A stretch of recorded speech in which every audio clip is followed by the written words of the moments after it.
Bienvenidos. En este video vamos a hablar sobre potenciales retardados.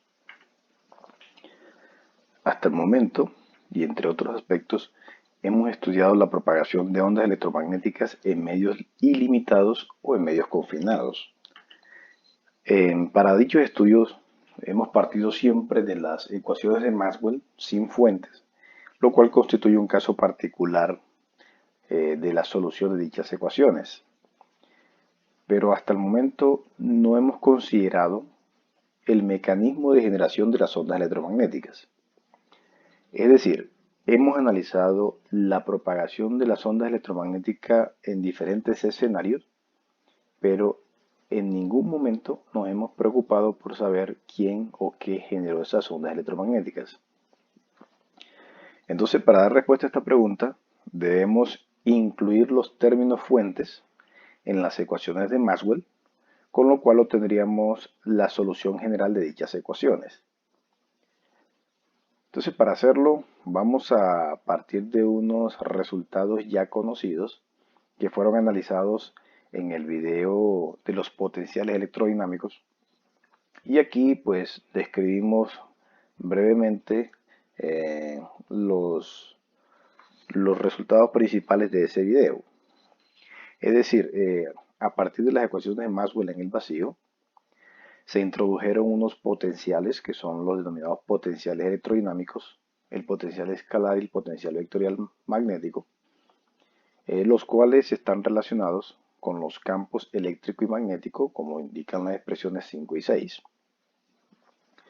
Entonces, cuando se combinaban estas ecuaciones,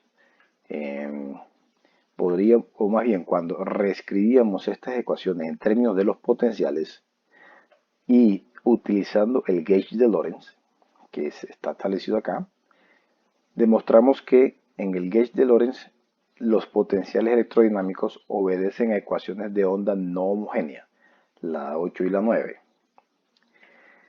Entonces, a partir de estas ecuaciones, lo interesante que nos permitía vislumbrar es que teníamos una conexión entre las fuentes, es decir, la densidad de carga y corriente, y los campos, siendo los potenciales phi y A los mediadores, los intermediarios para poder hacer dicho cálculo. Pero al establecer esta relación, debemos tener presente o mucho cuidado al analizar las dependencias.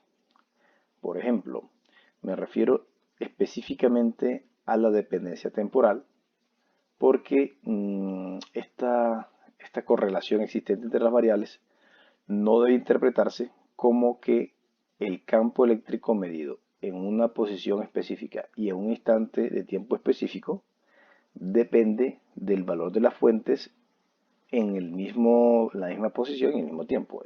No es eso lo que indican las ecuaciones. ¿Por qué? Porque hay que tener en cuenta que la velocidad finita de propagación de una onda electromagnética garantiza que los cambios en el comportamiento de una fuente no pueden ser detectados instantáneamente por un observador distante o incluso cercano, como se manifiesta acá. Entonces, es claro que existe un retardo y debido a ese retardo necesitamos describir matemáticamente cómo se produce. Es decir, qué relación hay entre las fuentes y los campos incorporando dicho retardo. Sin embargo, ese retardo como tal no hay que incorporarlo de manera arbitraria, sino que por el contrario emerge de una forma natural cuando se resuelven las ecuaciones de onda 8 y 9. Aquí está, y es lo que vamos a hacer. Vamos a concentrarnos en las ecuaciones de onda 8 y 9 y tengamos en cuenta que desde un punto de vista matemático, dado que estamos resolviendo o queremos resolver una ecuación diferencial parcial no homogénea, entonces la solución de esta ecuación es o se construye a partir de la solución particular de esta ecuación y añadirle la solución la solución de la ecuación homogénea asociada, es decir, phi sub h. Entonces hay que interpretar cada cual. Phi sub P corresponde al potencial producido por las cargas contenidas en un volumen B específico. Eso representa la solución particular de hoyo. Por el contrario, Phi sub H corresponde al potencial eléctrico producido por las cargas que no están contenidas en dicho volumen. Entonces, si en dicho volumen no hay cargas, automáticamente los términos fuentes se hacen cero. Entonces, quiere decir que están exteriores a ese volumen. Por lo tanto, tenemos la solución a la ecuación homogénea que la vamos a denotar Phi sub H. Nosotros nos queremos enfocar precisamente en el campo que produce una distribución específica. Por lo tanto, nos vamos a enfocar solamente en Phi sub P, asumiendo precisamente que Phi sub H es igual a cero. No hay campos producidos por agentes externos. Para resolverlo vamos a comenzar por lo más simple, naturalmente. Y lo más simple es considerar una distribución de carga puntual ubicada en el origen, pero dependiente del tiempo. Esta dependencia funcional debe interpretarse no como una partícula elemental cuya carga cambia. No es esa la forma de verlo, sino vamos a considerarlo como una pequeña región del espacio que se asemeja a una carga puntual, la cual varía en el tiempo, es decir, puede ser una carga oscilante. Entonces, bajo estas consideraciones, la ecuación 8, sustituimos esta densidad de carga, adopta esta forma, y dado que estamos considerando una carga puntual, es claro que cualquier carga puntual es invariante bajo rotaciones alrededor de cualquier eje que pase por dicha carga. Entonces, es un problema con simetría esférica y naturalmente nosotros queremos calcular los potenciales en regiones externas a la carga. La carga está justo en el origen. Entonces, para R mayor que 0, este término es nulo. Y lo que debemos resolver es esta ecuación, la ecuación 13, en donde claramente ahora hemos incorporado la condición de simetría esférica aquí. Solo depende de la distancia radial. Y el laplaciano solamente incluye este término. Aquí, luego de reescribir este término de manera conveniente, aquí se indica, vemos que esta ecuación diferencial parcial puede escribirse de esta manera, de tal manera que si nosotros definimos una variable psi como el producto de phi por r, entonces esta ecuación adopta una forma bastante conocida, que es la ecuación de onda unidimensional. Esta ecuación tiene soluciones conocidas que son de esta forma: R menos C por T y R más C por T. Entonces, como ya hemos conocido o ya conocemos la función psi, ya podemos determinar phi, que es nuestro propósito. Entonces lo que obtenemos es una combinación lineal de dos funciones, las cuales representan dos ondas esféricas. Una onda esférica que se aleja de Q, es esta, por el término R menos C por T, y la otra representa una onda esférica que se acerca a Q. Entonces no olvidemos que lo que estamos haciendo es describiendo el potencial asociado a una carga puntual que se encuentra en el origen. Entonces, la solución que tiene sentido físico es la primera, porque esta nos indica que nosotros vamos a detectar una perturbación en un tiempo posterior al cual ha sido originado, que es una onda saliente. Por el contrario, esta es una onda entrante, viola el principio de causalidad, es decir, de causa y efecto. Entonces, solamente vamos a considerar esta solución que está acá. Solamente consideramos esta solución. Pero aún no conocemos esta función que hemos introducido acá. Lo único que conocemos es que las variables R y T conectan de esta forma.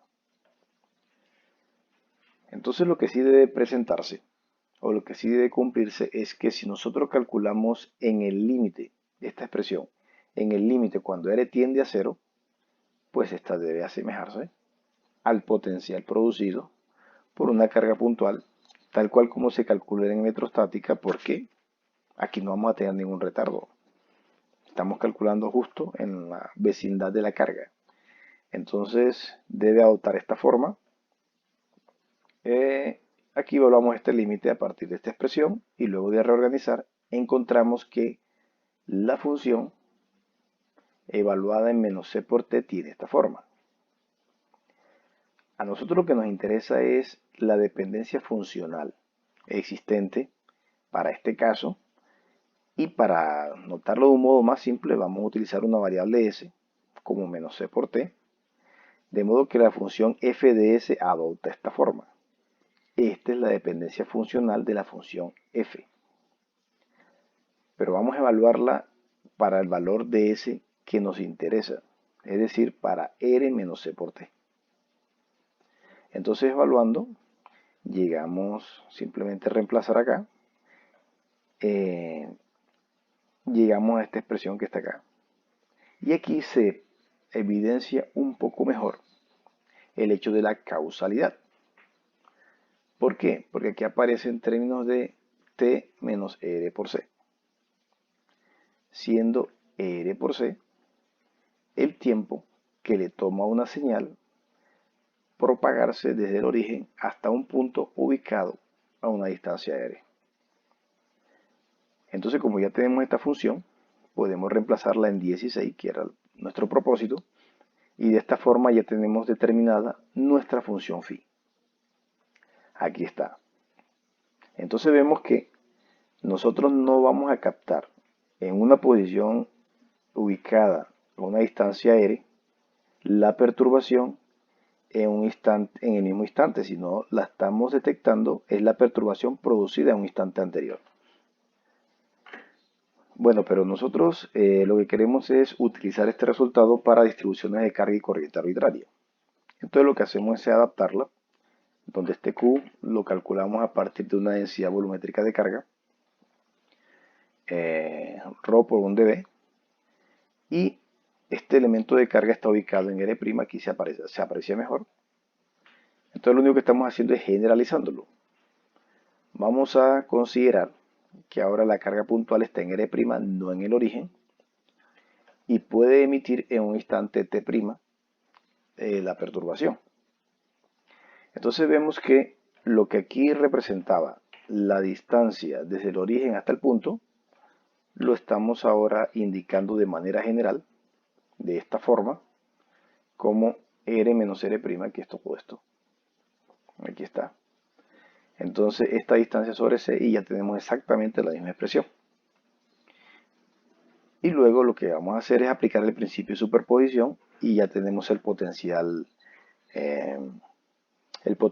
escalar asociado a variaciones temporales de esta fuente de carga y de corriente. De manera totalmente análoga se obtiene el potencial vectorial y vemos pues que la señal emitida en este puntico que aparece acá, en la posición R', en un instante T', es detectada en este punto, que está caracterizado por la posición R, pero en este instante posterior. Es decir, la detección no es instantánea. No se presenta que T es igual a T'. Por el contrario, debe transcurrir un tiempo que no es otra cosa que el tiempo que le toma a la señal propagarse desde el punto R' hasta el punto R. Aquí está. La distancia es R menos R', el valor absoluto sobre C, que es la velocidad de la luz en el vacío medio que estamos considerando. Entonces, debido a que estamos captando la señal que se originó un tiempo anterior, a ese tiempo anterior se le denomina tiempo de recargo, el cual no es único, sino que depende de la posición R' y del punto de observación, tal cual como se establece acá. Entonces, esta es una forma más simple de expresarlo.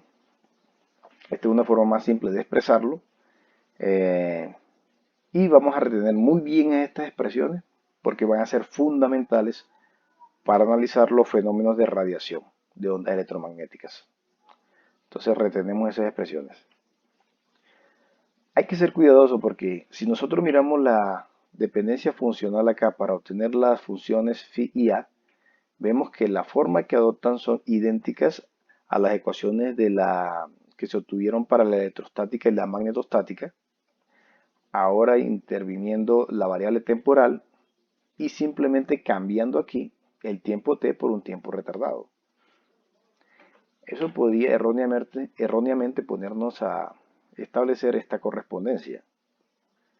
Es decir, utilizar la expresión matemática de un campo eléctrico, tal cual como lo hicimos en electrostática, y cambiar aquí el tiempo t por el tiempo de retardo. Esto no es correcto. Lo correcto son las expresiones 21 y 22, que son conocidas como ecuaciones de Jeffimenko.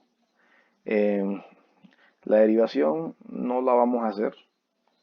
De hecho es un poco tediosa, pero no la vamos a hacer porque no es tan útil, porque en la práctica lo que se hace o lo que se utiliza son los potenciales, se calculan los potenciales y luego a partir de los potenciales se calculan los campos, más allá que obtener una relación directa entre los campos y la fuente. Esto solamente es para mostrar que efectivamente el problema se resuelve, el de calcular campos electromagnéticos a partir de su fuente. Muy bien, en el siguiente video vamos a concentrarnos en un problema concreto como lo es un dipolo eléctrico dependiente del tiempo. En ese caso vamos a analizar, a calcular los potenciales retardados y los campos asociados.